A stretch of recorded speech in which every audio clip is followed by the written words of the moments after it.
Assalamualaikum pemirsa indahnya Ramadan. Layar televisi kini mulai dipenuhi dengan berita-berita yang mengabarkan kegiatan warga yang bepergian ke kampung halamannya. Pemesanan tiket kendaraan umum sudah dilakukan jauh-jauh hari. Tak heran jika bandara, terminal bus, stasiun kereta api, pelabuhan laut, jalan tol dipadati oleh para pemudik. Tas besar hingga kardus jadi barang bawaan yang jamak dilihat bagi mereka yang mudik. Salah satu isi tas dan kardus itu adalah oleh-oleh yang hendak dibagikan ke saudara dan handai tolan di kampung halaman. Kadang oleh-oleh menjadi media untuk berbagi rasa syukur, juga menunjukkan bahwa selama di perantauan, pemudik tersebut telah meraih kesuksesan. Selain makanan, pakaian atau cenderamata lain sebagai oleh-oleh buah kesuksesan, tak sedikit pula para pemudik membeli atau sekedar menyewa kendaraan terbaru untuk dibawa ke kampung halaman. Dari fenomena tersebut kemudian muncul pertanyaan, apakah esensi mudik ini untuk bersilaturahmi atau adu gengsi? Nah, inilah yang akan dibahas dengan para narasumber di Indahnya Ramadan kali ini.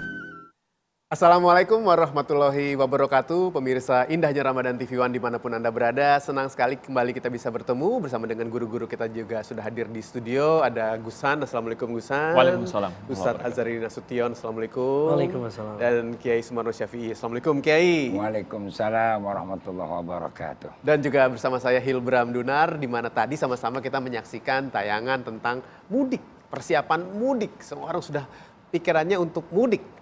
Ustadz Azhari juga sudah siap-siap untuk mudik. Udah pesen tiket, bro. Udah pesen tiket. Nah, ketika kita bicara mengenai mudik yang intinya adalah kembali ke kampung halaman, bersilaturahmi kepada saudara-saudara, kepada orang tua, minta maaf, sungkem. Tapi di sisi lain kadang-kadang orang mudik pun membawa misi-misi tertentu.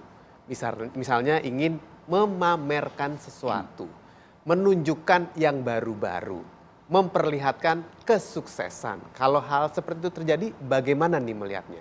Silakan, Kiai. Masya Allah. Ini tema tahunan. Iya. Yang setiap kali terjadi di tengah-tengah masyarakat kita. Tapi kita ambil positif thinkingnya saja. Yang pertama, tujuan orientasi mudik, niatnya utama adalah silaturahmi. Betul. Mulia nggak? Mulia. Bagus. Tapi di balik kemuliaan itu, setan nempel di dalam hati kita. Ketika udah bertemu dengan keluarga, saudara, orang kampung halaman, pasti ada setiap manusia ingin memperlihatkan dan ingin dilihatkan. Nah, ketika ada niat itu, mestinya apa yang harus kita lakukan? Buru-buru istighfar. Supaya jangan terus terbawa dan terjebak. Akibatnya apa nanti? Jadi pamer kita. Setelah pamer jadi gengsi. Ajang adu gengsi di tengah mudik. Untung aja saya nggak punya kampung. Maka karena itu saya sampaikan kepada para pemirsa, dalam kesempatan ini mudik tidak dilarang. Dan ini tradisi silaturahmi yang udah mengakar di tengah masyarakat kita. Bahkan di negara Cina juga setiap Imlek mereka jauh lebih banyak berbondong-bondong. Mereka mikirkan bagaimana silaturahminya, ketemunya, bersua dan berjumpanya. Nah ini juga kita harus mikirkan itu. Ada marjaknya tempat kita kembali. Ya. Nah, Ya. di situ kita membangun rasa apa? Bukan sekedar rasa kerinduan, rasa kekangenan, tapi membangkitkan gairah, rasa sense of belongingnya, rasa memiliki akan ada. Itu satu. Tapi jangan juga tadi disisipi, pengen diperlihatkan dan memperlihatkan. Jauhkan hal yang demikian. Sebab kebaikan, di mana ada kebaikan, pasti di situ ada kejahatan. Di mana ada yang namanya positif, di situ ada negatif. Tergantung bagaimana kita bisa memegangnya dan bisa memilihnya. Gusan, Ya. yang biasa didatangi mudik nih ke tempatnya Gusan.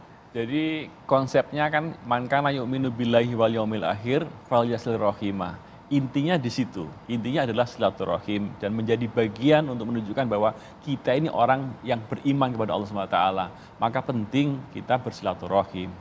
Permasalahannya di sini adalah ketika kembangannya ketika kita silaturahim ini kan macam-macam.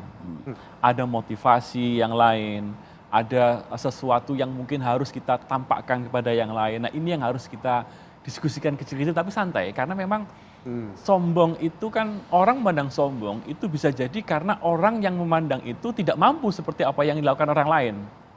Oh Ya iya, kan? iya. Nah, iya. maka sebaiknya caranya untuk melihat orang sombong, ya nggak usah dilihat. Ya nggak usah dilihat dan nggak usah dibahas. Iya. Karena orang sombong targetnya apa? Untuk dibahas. Iya, biar Iya kan? diomongin. Untuk diomongin. Iya, iya. Maka untuk tidak mencapai target itu, ya kita nggak usah bahas. Hmm. Itu dalam rangka mentreatment kita kepada mereka, orang-orang yang ingin berpamer kepada yang lainnya. Iya, Dan oke. itu menjadi penyakit sosial yang memang dimanapun saja berada, bukan hanya pas lebaran ya. Dan fenomena ini terjadi dimanapun dan kapanpun. Nah, karena memang pergerakan orang dari titik ke tempat yang lain, dan juga perjumpaan yang sangat masif seperti ini, maka momentum yang pas untuk melakukan itu biasanya pada saat lebaran itu sendiri. Iya. Gitu. Jadi kalau ada yang datang-datang sepertinya ingin pamer, ya biarin aja. Ya biarin aja, Nggak nggak usah apa-apa. dilihat. Nggak usah dilihat. Nggak usah diomongin. Nggak usah diomongin. Oke. Karena kalau kita ngomongin dosanya dua. Satu, dosa ngomongin orang. Iya. Yang kedua, kita tidak bisa menjaga hati kita sendiri. Iya. Berarti kan iya. lama-lama hati kita hasut dan yang rugi kita sendiri. Rugi kita sendiri. Yang rugi kita sendiri, nggak usah dibahas. Iya, oke. Gimana, Ustaz? Salah tafsir terhadap tradisi mudik. Kenapa terjadi salah tafsir? Mudik yang seharusnya menjadi tradisi yang baik, lalu kemudian menjadi ajang flexing, ajang pamer, ajang sombong dan seterusnya. Kenapa bisa jadi salah tafsir? Karena mungkin kita tidak tahu historisnya, kenapa tradisi ini ada. Saya kira penting bagi kita untuk tahu kenapa harus ada mudik. Ternyata behind the scene dari tradisi ini, Mas Hilbram, atau asbabun nuzulnya, karena orang memaknai Ramadan sebagai upaya kita kembali, kata kuncinya kembali pada titik fitrah. Ya. Kembali mengenal diri, kembali pada titik fitrah. Titik nol ya. Dari nol. Ya. Dan puncaknya ada di Syawal. Lalu kemudian datanglah tradisi mudik yang bukan hanya kembali pada titik ruhani, tapi melengkapi.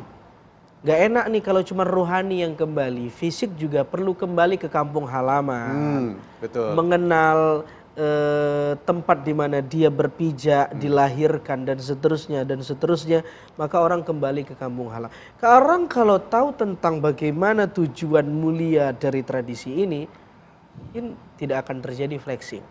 Oke, Gusan. Tapi di sisi lain, tadi kan Gusan bilang nggak usah dilihat.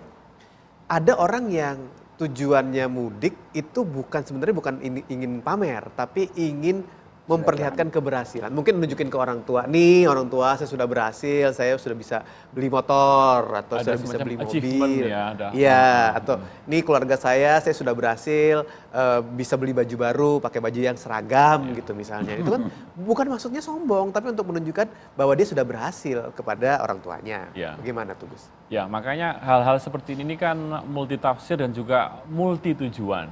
Maka yang paling bisa kita lakukan adalah husnudon saja kepada orang. Berprasangka baik. Berprasangka baik saja kepada orang. Ketika ada orang yang ingin menunjukkan sesuatu, jangan-jangan dia sedang memotivasi kita. Ya kan? Dan fakta di lapangan memang membuktikan banyak orang yang masih seperti itu. Kalau misalnya ada orang yang ingin menunjukkan prestasinya, keberhasilannya kepada orang tuanya, ya alhamdulillah. Mudah-mudahan itu bisa menjadi motivasi bagi yang lain, keluarga yang lain, agar ini bisa semuanya makmur semuanya. Ya, oke. Kiai, bagaimana Kiai? Kalau niatnya ingin memberikan kebahagiaan, idkhalus surur fi qalbil mu'min, memberikan kesenangan hati di dalam hati orang yang beriman, itu luar biasa. Besar. Karena memberikan kesenangan, apalagi memberikan senang hati orang tuanya, Masya Allah. Ya. Ridallah fi ridal walidain wa sukhtallah fi sukhtil walidain. Sebab ridhonya Allah tergantung bagaimana ridhonya kedua orang tua kita. Murkanya Allah pun tergantung bagaimana murkanya kedua orang tua kita. Orang tua kita lihat kita kerja, kita ada perantau berhasil. Ya, pulang dia lihat ada hasilnya, kita bawa ini, dia senang. Masya Allah, jadi doa buat kita. Senangnya, senyumnya orang tua kita itu doa buat kita. Ya. Bukan berarti tujuan kita memamerkan kepada orang. Dengan niat tadi saya ingin menunjukkan keberhasilan saya, memberikan kebahagiaan kepada ibu, bapak dan keluarga saya. Itu namanya idkhalus surur. Memberikan kebahagiaan ke dalam hati orang yang beriman, apalagi pada keluarga. Masya Allah, luar biasa saya katakan. Adapun orang lain menilainya tadi lain, pandangannya nggak usah dipikirin. Yang penting kita jaga niat kita. Saya bukan untuk memamerkan kepada orang lain, kepada siapapun.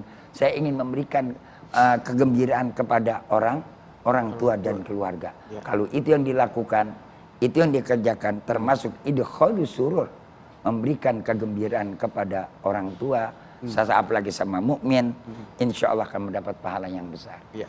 Ustadz, Ya, tujuannya ingin menyenangkan orang tua, tapi di sisi lain malah terlihat seperti orang yang mau pamer. ya lagi-lagi hati itu, niat itu sesuatu yang abstrak. Dia sifatnya di qalbu. Adapun kalau itu terlihat pamer, ya orang boleh saja kasih komentar kepada kita. Yang penting kita membenahi hati. Ya. Bahwa niat kita bukan pamer. Betul. Niat kita itu nyenengin orang tua. Kalau orang tua senang, Allah senang. Ya. Sederhana sekali. Ya, ya. Adapun kalau orang menafsirkannya beda, ya mungkin si penafsirnya yang salah menafsirkan. Gitu loh. Salah sendiri. Ya. Maka kita juga jangan gampang menafsirkan. Ya. Kita lihat zahirnya aja, kata para ulama mengajarkan kepada kita, lihat aja yang zahirnya. Soal batinnya, soal niatnya, jeroannya, Allah yang punya prioritas, prerogatif. Ya. Kita terserah lihat, Allah. selagi terlihat baik, udah dia orang baik. Oke. Bahkan kata Imam Al-Ghazali. Apa Oke. kata Imam Al-Ghazali akan dibahas sebentar lagi, jangan kemana-mana.